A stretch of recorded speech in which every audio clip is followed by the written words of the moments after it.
dear students, how are you? I think you all are better by the grace of Almighty Allah. I am Shokul Kobi, teacher of Shingha Damla Pilot School and College. According to the direction of the BTA Shingha, I am going to take a class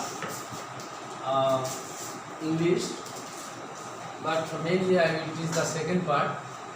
That is the most important part of the for you, and I think it is a clumsy chapter for the students. That is, look at the word. I will first write down no, then look at the words.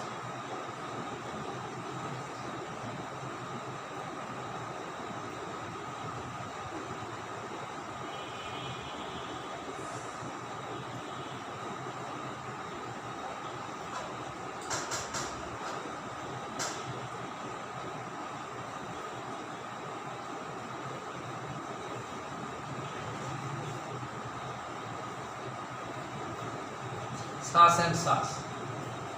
First I have written no. You know, yes, no means none, nor means no to that. What is the new addition? The word is only a. Then norm. অলিখিত সংবিধান।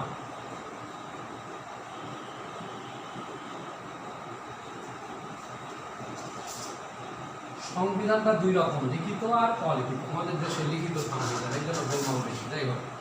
Then normal, look at this, AL, and normalize, IAC, then abnormal. So look at the words I have written on the blackboard. Already you have guessed that. First I have written only one word, then I have added word or letter, only letter or letters, and the sentence or that word already has changed. So that is the system of prefix and suffix. The last word you see that abnormal and normal. What is the difference? It is normal and abnormal. If you look at the spelling, that only I have added AB. And if you see the words gradually, then you will see that I have added one letter or two letter or three letter or four letters. Then the word already has been changed by this way. So it is called the prefix or suffix. প্রিয় শিক্ষার্থীরা, আমাদের একটা ধারণা আছে বাংলা ব্যাকরণে, আমরা প্রয়োজনে কিন্তু শব্দের সঙ্গে পিছনে বা সামনে কোনো একটা শব্দে আমরা কিছু অক্ষর, হয়তো একটা কিংবা দুইটা, সামনে এবং পিছনে যোগ করে নতুন নতুন শব্দ তৈরি করতে পারি, যাকে বাংলা ব্যাকরণে বলা হয় উপসর্গ এবং অনুসর্গ। উপসর্গটা হচ্ছে ইংরেজিতে যাকে বলা হয় প্রিফিক্স, আর অনুসর্গটাকে বলা হয় হচ্ছে সাফিক্স। আর যখন কোনো ওয়ার্ডের সঙ্গে সামনে এবং পিছনে যুক্ত হয়, সামনেও কিছু যোগ হলো, ওই ওয়ার্ডের শেষেও যোগ হলো, তখন তাকে বলা হয় অ্যাফিক্স। সো প্রিফিক্স যেটাকে বলা হয় উপসর্গ, উপসর্গ এটা হলো প্রথমের দিকে যুক্ত হয় উপসর্গ, আর সাফিক্সটা আমাদের যুক্ত হয় অনুসর্গ। অনুসর্গটা যুক্ত হয় শব্দের শেষ অংশ, আর যখন অ্যাফিক্সটা যুক্ত হয় তখন এই প্রিফিক্স এবং সাফিক্স দুটোই যুক্ত হয়ে যায়। যেমন আমরা লিখলাম অ্যাবনর্মাল, নর্মাল থেকে আমরা লিখছি এরকম অ্যাবনর্মাল। এটা একটা নর্মাল থেকে আমরা নর, তার থেকে লিখছি বা নর্ম, এর সঙ্গে এ যোগ করে দিলাম নর্মাল, আগে আমরা অ্যাপ যোগ করে দিলাম, তাহলে এটা হচ্ছে, এটাকে বলা হয় অ্যাফিক্স। তো এই যে প্রিফিক্স এবং অ্যাফিক্সের যে ব্যবহারটা, এইটা আমাদের ছাত্রছাত্রীরা খুব একটা গুরুত্বের সঙ্গে দেখে না, এবং অনেকে পরীক্ষায় আসলে আন্দাজে একটা কিছু বসায় দিলাম, যা হয় হলো। কিন্তু অ্যাকচুয়ালি যদি এই প্রিফিক্স এবং সাফিক্স সম্পর্কে ছেলেমেয়েরা একটু সতর্ক হয়, তাহলে দেখা যাবে যে খুব অল্প প্রচেষ্টায় অনেক শব্দের ভাণ্ডার নিজেরা গড়ে তুলতে পারে। এবং যদি একটা শব্দের সঙ্গে আমরা যদি প্রিফিক্স এবং সাফিক্স যুক্ত করি, তাহলে দেখা যাবে একটা থেকে দুইটা, তিনটা বা চারটা বা পাঁচটা শব্দ আমরা ছয়টা শব্দ তৈরি করতে পারবো। তাহলে আমাদের সুবিধা হবে কি, যেহেতু ইংরেজি একটা বিদেশি ভাষা, এই বিদেশি ভাষা আমাদের ব্যবহার করতে যে আমরা দেখি যে ছেলেমেয়েরা এই টেন্স, ভয়েস, ন্যারেশন এই শিখতেই হয়ে যাচ্ছে হয়রান আর পেরেশান। আর শব্দের ভাণ্ডার কম থাকার কারণে একটা ইংরেজি যখন বলতে যাচ্ছে তখন তারা তাদের ভাব আসতেছে, কিন্তু ভাষা তারা আনতে পারছে না। এটা একটা বড় ধরনের সমস্যা তৈরি করে ছেলে মেয়েদের জন্য। এটা রাইটিংয়ের জন্য হয়, আবার তাদের স্পিকিংয়ের জন্য এই সমস্যার সৃষ্টি হয়। কিন্তু তারা আবার একটা জিনিস খেয়াল করা যায় যে অনেক ছেলে মেয়ে ডিকশনারি দেখে কিন্তু মনে রাখতে পারে না, আসলে মনে থাকেও না। এটা দেখা গেছে যে একজন ব্যক্তি শুধুমাত্র একটা ডিকশনারি অ্যাট এ টাইমে সর্বোচ্চ 5,000 শব্দ উনি ব্যবহার করতে পারতেন। তা 20টা দেশের ডিকশনারি মুখস্থ ছিল, কিন্তু তারা কি পদ্ধতি অবলম্বন করতেন, মূল শব্দটা তৈরি করে নিয়ে সেই মূল শব্দের সঙ্গে তারা শব্দ যোগ করে করে, অক্ষর যোগ করে করে আগে বা পিছিয়ে আর তৈরি করে নিত। এই তৈরি করতে পারলেই একটা ছেলে বা মেয়ে যদি 100 শব্দ জানে, তাহলে তার 400 শব্দ বা 500 শব্দ বা 300 শব্দ জানা হয়ে যাবে। যেমন বাংলা ব্যাকরণে আমরা এরকম খেয়াল করি, যেমন একটা শব্দ আছে, আমি বলছি ভাত। এই ভাতের আগে যখন আমরা প্র লাগাচ্ছি তখন হয়ে যাচ্ছে প্রভা, যখন আমরা হা লাগাচ্ছি তখন হচ্ছে হাভা। যখন আমরা এই যে ভাতের থেকে আমরা কি পেলাম, প্রভাব পেলাম, হাভাব পেলাম, এরকম যদি দেখি আমাদের ভাব আছে, ভাব শব্দটা যদি আমরা ব্যবহার করি, ভাব শব্দটা যদি ব্যবহার করি, দেখি আমরা হচ্ছে প্র লাগালে হয় প্রভাব, তাহলে স্বরেও যদি আগে লাগাই দিই তাহলে হচ্ছে অভাব। আবার যদি পড়া শব্দ লাগাই দিই তাহলে হয় পরাভব। তাহলে বাংলা ব্যাকরণে এরকম উপসর্গ, সংস্কৃত উপসর্গ আছে, যেমন প্র, পরা, অপসম, নির, অপর, নির্দুল, এরকম ধরনের আছে। ইংরেজিতেও এরকম আমাদের এই প্রিফিক্স এবং সাফিক্স আছে, যেগুলোকে বলা হয় কিছুটা অব্যয় পদের মতো, যাদের নিজস্ব কোনো অর্থ নেই, কিন্তু তারা শব্দের আগে বা পরে যুক্ত হয়ে নতুন নতুন শব্দ তৈরি করে এবং তারা এই ভাষাকে সমৃদ্ধ করে, সহজ করে শিক্ষার্থীর জন্য, ব্যবহারকারীর জন্য। এই জন্য এই কায়দাগুলো আমাদের খেয়াল করতে হবে। আর এই রপ্তটার জন্য আমি বলবো যে যেমন এই যে প্রিফিক্স সার্ভিসগুলো আমরা কীভাবে তৈরি করতে পারি, এটা তৈরি করতে গেলে ছেলে মেয়েদের কিছুটা পার্টস অফ স্পিচ সম্পর্কে ধারণা থাকতে হবে। পার্ট অফ স্পিচ এইটা সম্পর্কে একটু ধারণা থাকলেই তারা তখন সেই শব্দগুলো তৈরি করতে পারে। যেমন আমরা এই যে নাউন থেকে আমরা অনেকগুলো পোর্শন টেনে নিয়ে চলে আসি। যেমন নাউনকে আমরা ভাগ করতেছি মেলাভাবে। যেমন আমাদের এই যে কমন নাউন আছে, আমি এখানে একটা ফ্রেন্ড, FRIEND, ফ্রেন্ড, তারপর আমরা বলছি হি ইজ মাই ফ্রেন্ড। এই যে এটা আমি ব্যবহার করলাম, হি ইজ মাই ফ্রেন্ড, যখন বলছি যে তার সাথে আমার বন্ধুত্ব আছে, তখন কিন্তু আর আমি খুঁজে পাচ্ছি না যে এইটা কী লিখব। তখন ছেলে মেয়েদের জন্য একটু কষ্ট হচ্ছে। তখন যদি আমাদের এই প্রিফিক্স সার্ভিস সম্পর্কে ধারণাটা থাকে যে এই যে হি ইজ মাই ফ্রেন্ড, তাহলে he has friendship with me, he has, এই যে ফ্রেন্ড থেকে আমরা ফ্রেন্ডশিপ বানাই ফেললাম, friendship, he has friendship with me, তার সাথে আমার বন্ধুত্ব আছে। তো এই যে বিশেষ করে নাউনের ক্ষেত্রে যে আমরা দেখতে পাবো যে কমন নাউনটা, তারপরে কমন নাউনটা কি, কমন নাউন থেকে আমরা কিভাবে অ্যাবস্ট্রাক্ট নাউন তৈরি করতে পারি, বা এই যে অ্যাবস্ট্রাক্ট নাউন আসতে পারে। আবার আরেকটা জিনিস আমরা দেখাচ্ছি যে এই ধারণাগুলো যখন থাকবে তখন ছেলে মেয়েদের জন্য ইজি হবে। আর ব্যবহারের প্রয়োগটা আমি দেখাচ্ছি একটু পরে। এই যে কমন নাউন থেকে আমরা অ্যাবস্ট্রাক্ট নাউন তৈরি করতে পারি, যেমন ফ্রেন্ড থেকে আমরা ফ্রেন্ডশিপ বানালাম এরকমভাবে। এবং কিং আছে, কিং, কিং মানে হচ্ছে রাজা। তো যখন একে বানাবো আমরা কিংডম, কিংডম। আমি এই শব্দটা যদি তৈরি করতে পারি, যেমন he was a king but he lost his kingdom, সে তার রাজ্য হারায় ফেলে।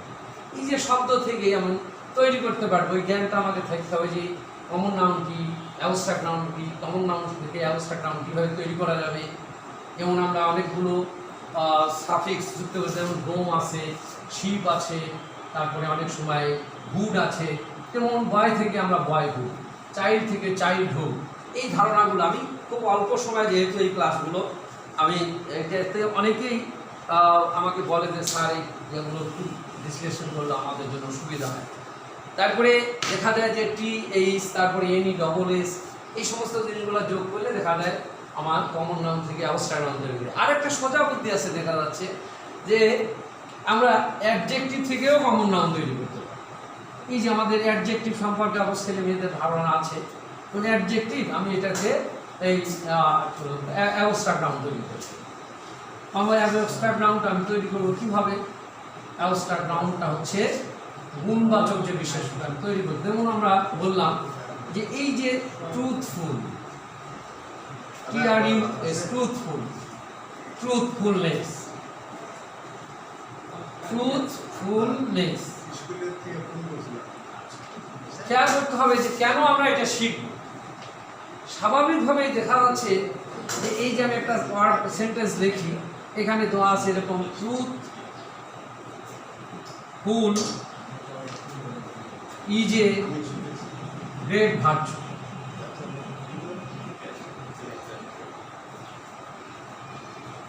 ছেলেমেয়েরা তোমরা একটু খেয়াল করবে, only adjective can not be a subject. এটা অ্যাডজেক্টিভ সাবজেক্ট হতে পারে না। সাবজেক্ট হয় কি? নাউন হয়, প্রোনাউন হয়, এইগুলো সাবজেক্ট হয়। তাহলে এই শব্দটা আছে আমার অ্যাডজেক্টিভ। এই সম্পর্কে যখন আমরা দেখব যে স্যার সাবজেক্ট তো কাজ করতে পারবে না, তাহলে এর সাথে আমি যদি নেসটা যোগ করে দিই তাহলে আমার হয়ে যাবে যে সত্যবাদিতা একটা মহৎ গুণ। সত্যবাদী মহৎ গুণ তো হতে পারে না, সত্যবাদিতা একটা মহৎ গুণ। তাই এইভাবে প্রিফিক্স এবং সাফিক্স সম্পর্কে কিছুই না, শুধুমাত্র পার্টসাসপিসের জ্ঞানগুলো থাকলেই একটা ছেলে বা মেয়ে শব্দগুলো তৈরি করতে পারবে। আমার প্রথম যদি আমরা শব্দ তৈরি করা শিখি, তাহলে a student may be a mini dictionary if he knows the method of derives the words। যদি শব্দ derives the words তৈরি করতে পারে, শব্দের পরিবর্তন করতে পারে। যেমন আমরা এই যে ভার্ব ব্যবহার, ভার্ব, আমার ভার্ব থেকে আমি কমন নাউন তৈরি করি, খুবই ইজি জিনিস, অথচ ছেলেমেয়েরা একটু খেয়াল করে না। খেয়াল করলেই তারা পারবে, এবং অনেকে পারে। যেমন আমি বললাম যে এখানে ভার্ব আছে টিচ, সো আমি এটাকে কমন নাউন করে দেবো। কমন নাউন করবো কীভাবে? এর সঙ্গে একটা ইয়ার যোগ করে দিলাম, তাহলে আমার কী দাঁড়ালো? শব্দটা টিচার দাঁড়ালো। টিচার মানে শিক্ষক। তো এই যে কমন নেম, এই যে কমন নাউন হয়ে গেল। হ্যাঁ, টিচ থেকে আমরা টিচার। তাহলে মেঘ যদি থাকে তাহলে আমার এর সাথে আমি কী দিলাম? মেঘের সাথে শুধু আর দিলাম, তাহলে হলো কি আমার মেকা। মেঘ থেকে মেকা। মেকা is important to repair any vehicles or anything. আচ্ছা, সো আরেকটা জিনিস আমরা খেয়াল করে দেখি, অপারেটর। অপারেটর, এই যে অপারেট থেকে আমরা এর সাথে চেঞ্জ করে দিয়ে শুধু লিখলাম হচ্ছে অপারেটর। অপারেটর, এই যে নাউন হয়ে গেল। আমাদের কি পার্থক্য হলো?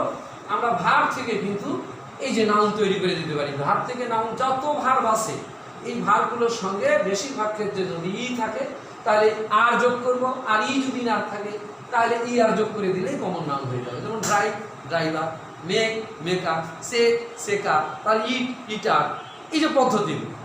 তাহলে এই জিনিসগুলো আমাদের প্রিফিক্স অ্যান্ড সাফিক্সে জানতে গেলে এই জিনিসগুলো। এবং অনেক সময় আমরা দেখা যাচ্ছে অ্যাডজেক্টিভের সঙ্গে অ্যাডজেক্টিভ যে শব্দটা ভাই, অ্যাডজেক্টিভ এর সঙ্গে যখন এলআই যুক্ত করে দিচ্ছি তখন সেটা অ্যাডভার্ব হয়ে যাচ্ছে।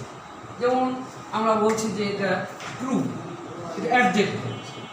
ট্রু এটা অ্যাডজেক্টিভ, ট্রুর সঙ্গে আমরা যখন এলআই যুক্ত করে দিচ্ছি তখন হচ্ছে ট্রুলি। মোস্ট কেসেস আমরা খেয়াল করব যে বিউটিফুল, বিউটিফুলি, অর্থাৎ অ্যাডজেক্টিভের সঙ্গে ইন মোস্ট কেসেস অধিকাংশ ক্ষেত্রে আমরা যখন এলওয়াই যুক্ত করে দিই তাহলেই সেটা অ্যাডভার্বে পরিণত হয়ে যায়।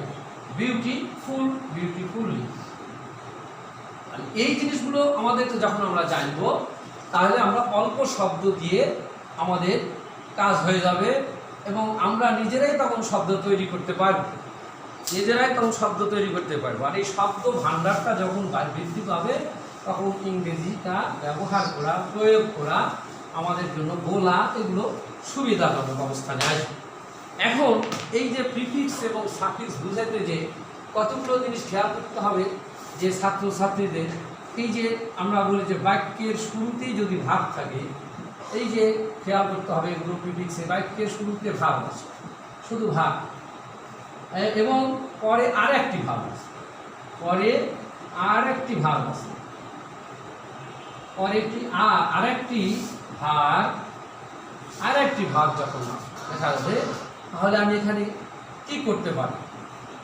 তাহলে আমাকে সাফিক্স বা প্রিফিক্স ব্যবহার করতে গেলে প্রথম ভার্বের সঙ্গে আমাকে আইএনজি যুক্ত করে দিতে হবে। প্রথম ভাগ, এই আইএনজি যুক্ত করে দিলেই শব্দটা প্রথমেই যখন বসবে আইএনজি যুক্ত করে দিলে হয় প্রেজেন্ট পার্টিসিপল, হয় অ্যাডজেক্টিভ। কিন্তু প্রথমে যদি বসে তাহলে এটা প্রেজেন্ট পার্টিসিপল না, এটা হয়ে যায় জিরা। প্রথম ভার্ব প্লাস এটা আইএনজি। আর আমরা জানি ভার্বের প্রেজেন্ট ফর্ম ছাড়া অন্য কোনো ভার্বের সঙ্গে আইএনজি যুক্ত হয় না। সাপোজ আমরা যদি এরকম লিখি যে সুইং, এরকম দেওয়া আছে, প্যারেনথেসিস করে দেওয়া আছে, swing is a good exercise. So আমরা তাহলে কি করব? এখানে আমরা বলছি যে আমাদের প্রিফিক্সটা খেয়াল করতে হবে বা সাফিক্স খেয়াল করতে হবে যে swing is a good exercise. বাক্যের শুরুতেই যদি ভাব থাকে এবং পরবর্তীতে যদি আরেকটা ভাব থাকে তাহলে প্রথম ভাবের সঙ্গে আইএনজি যুক্ত করে দিতে হবে। Swimming is a good exercise, এইটা একটা পদ্ধতি ছেলে মেয়েদের জন্য গেল। তারপরে অর্থাৎ নাউন এসটা হবে যখন কোনো ভাব বা কোনো যদি আমার অ্যাডজেক্টিভ থাকে সেটাকে আমরা নাউন করে দিব। নাউন করে দিলে নাউন এবং প্রোনাউনটাই হচ্ছে সাবজেক্ট এবং অবজেক্ট, রিয়েল সাবজেক্ট এবং রিয়েল অবজেক্ট যাকে বলা হয়। আচ্ছা, আবার দেখা যাচ্ছে যে এই যে বি ভার্ব আছে, বি মানে কি? হওয়া। বি ক্যালকু হচ্ছে আমাদের আসে অ্যাম বা ইজ বা আর, হ্যাঁ, বা ওয়াজ বা ওয়ার। এই যে ভার্বটা আছে এই ভার্বের পরে আমাদেরকে কি ব্যবহার করতে হবে? এখানে একটা শব্দ তো আছে, যে শব্দ তো আছে আমাদের খেয়াল করতে হবে স্বাভাবিকভাবে এই বি ভার্বের পরে অ্যাডজেক্টিভ বসে। বি ভার্বের পরে সাধারণত কি বলবে? অ্যাডজেক্টিভ বসে বি ভার্বের পরে। যেমন আমার লেখা আছে শি ইজ, এখানে লেখা আছে পাওয়া। তাহলে এখানে আমাকে বললো যে এখানে ইউজ সাফিক্স আর প্রিফিক্স। তাহলে আমার বি ভার্বের পরে কি বসে? অ্যাডজেক্টিভ বসে। আমরা জানি কোনো শব্দের সাথে শেষে ফুল, টিম, এবল, আমি আগে বলছি যে এই জিনিসগুলো জানতে হবে ভার্ব প্লাস প্রিফিক্স, তাহলে আরো সুবিধা হবে। শি ইজ পাওয়ারফুল, এটা হয়ে গেল। আর এর বলছে দেখুন iron, iron is a use, লিখছি ইউজ মেটাল। তো এই যে বি ভার্বের পরে অবশ্যই এখানে একটা আর্টিকেল আসছে। আর্টিকেল তখন আসে যদি শেষে কোনো নাউন থাকে, আর্টিকেল না, নাউন না থাকলে আর্টিকেল আসে না। তো এটাও কিন্তু আর্টিকেল হলো এটা অ্যাডজেক্টিভ। তাহলে iron is a use metal না বলে আমাদের কি বলতে হবে? আমরা অ্যাডজেক্টিভ ব্যবহার করে দিলাম, এটা ইউজফুল মেটাল। আমরা এই ক্ষেত্রে আরও একটা জিনিস খেয়াল করব, প্রিয় ছাত্রছাত্রীরা, তোমরা খেয়াল করবে যে নাউন, নাউনটাকে কিন্তু বা প্রোনাউনকে কোয়ালিফাই করে কিন্তু অ্যাডজেক্টিভ। নাউন বা সো নাউন বা প্রোনাউনকে কোয়ালিফাই করে কিভাবে? অ্যাডজেক্টিভ দ্বারা কোয়ালিফাই করা হয়। তাহলে কোনো নাউনের পূর্বে আমরা কিন্তু অ্যাডজেক্টিভ ব্যবহার করতে পারি। এখানে অ্যাডজেক্টিভ প্লাস নাউন আসে, অ্যাডজেক্টিভ প্লাস নাউন আসে। যেমন হিজ ট্যালেন্ট। এই যে অ্যাডজেক্টিভটা আমরা ব্যবহার করি, আবার অনেক সময় অ্যাডজেক্টিভের আগে কিন্তু অ্যাডভার্ব বসে, সেই জিনিসগুলো খেয়াল করতে হবে। Is very talented, is very talented. তো এই খেয়ালগুলো আমরা করব। আর আমরা ডিকশনারিতে একটা সুবিধা তোমরা পাবে, আমি বলছি অল্প সময়ের জন্য। যেমন আমরা একটা ভার্ব আমরা দিলাম, এখানে হচ্ছে যে অ্যাবোর্ড, এরকম কথা বললো, এর সঙ্গে আমরা দেখলাম অ্যাবোর্শন, অ্যাবোর্টিভ, টিআইভি, এগুলো যোগ করলে পারে অ্যাডজেক্টিভ হয়ে যায় অ্যাবোর্টিভ। এরকমভাবে আমরা কনভার্ট, কনভার্সান, ডাইভার্ট, ডাইভারসান, এইবার ডাইভার্টেবল, এরকম শব্দ তৈরি করাটা খেয়াল করতে হবে। এবং প্রিফিক্স এবং সাফিক্সের জিনিসগুলো আমরা যদি একটু খেয়াল করি, তাহলে একটা ছেলে মেয়ে অল্পতেই এই শব্দের একটা ভান্ডারে পরিণত হয়ে যাবে। আমি বলছি, একটা ছেলে মেয়ে যদি 500 শব্দ জানে, তাহলে তার মিনিমাম 3 দিয়ে গুণ করলে 3 + 1500 শব্দ সে জেনে যাবে, নিজেই তৈরি করতে পারবে। আর he will be a maker of English if he knows how to use prefix or suffix. So আশা করি তোমরা এগুলো একটু খেয়াল করবে। আর বিশেষ করে আমি বলছি যে পার্টস অফ স্পিচের বিশেষ করে এই ভার্বটা কি, নাউনটা কি, অ্যাডজেক্টিভটা কি, অ্যাডভার্ব কি, এগুলোতে চেঞ্জ করা যায়, পরিবর্তন করা যায় নিজে নিজে, এটা তোমরা খেয়াল করবে। আশা করি তোমরা ভালো থাকবে। পরবর্তী ক্লাসে তোমাদের সঙ্গে দেখা হবে। সবাইকে ধন্যবাদ জানিয়ে এবং মহান আল্লাহ তাআলার কাছে আমরা প্রার্থনা করে তোমাদের সর্বাঙ্গীন উন্নতি এবং সুস্থতা কামনা করে আমরা এই ক্লাসটা শেষ করছি। আল্লাহ হাফেজ।